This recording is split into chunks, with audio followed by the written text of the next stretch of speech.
Europe से इस समय भारत को लेकर एक बड़ी खबर सामने आ रही है। यूरोप में भारत की इज्जत पर सीधे हाथ डालने की कोशिश की गई है। भारतीय झंडे को भी नुकसान पहुंचाया गया है। भारत का जो इस मामले पर रिएक्शन आया है उसे देखकर आपका खून खौल उठेगा।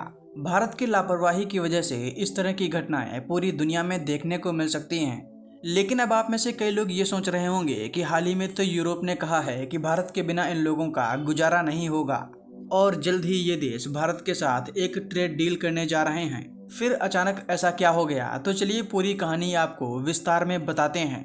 देखिए, दुनिया में किसी भी देश के दूतावास को सबसे सुरक्षित जगह मानी जाती है। अगर भारत पाकिस्तान के बीच युद्ध भी हो रहा हो तब भी भारत पाकिस्तान के दूतावास पर नजर उठाकर भी नहीं देखेगा। हाल ही में जब रूस ने ब्रिटेन का एक जासूस पकड़ा था तब पता चला कि ये जासूस ब्रिटेन के दूतावास का कर्मचारी है। तब इस पर एक्शन लेने की जगह रूस ने ब्रिटेन के इस दूतावास को ब्रिटेन वापस भेज दिया था।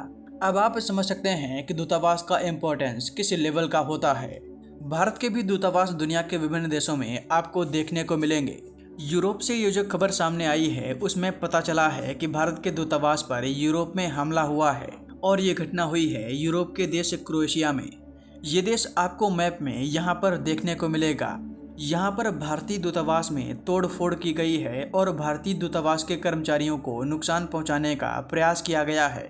लेकिन अब सबसे बड़ा सवाल ये कि आखिर ये हमला किसने किया, तो इसका जवाब है खालिस्तान। खालिस्तान के आतंकियों ने भारतीय दूतावास के झंडे को हटाकर अपना झंडा लहराने का प्रयास किया है।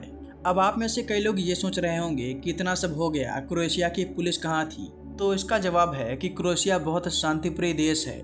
यहाँ क्राइम लगभग ना के बराबर है, इसीलिए यहाँ पर उतनी सुरक्षा की जरूरत नहीं पड़ती। इसी का खालिस्तानी आतंकियों ने फायदा उठाया है, क्योंकि ये किसी बड़े देश में भारत के दूतावास पर हमला नहीं कर सकते। इसी वजह से इन लोगों ने क्रोएशिया देश को चुना है। सबसे हैरानी की बात यह है कि भारत ने इस मामले में हर बार की तरह निंदा ही की है।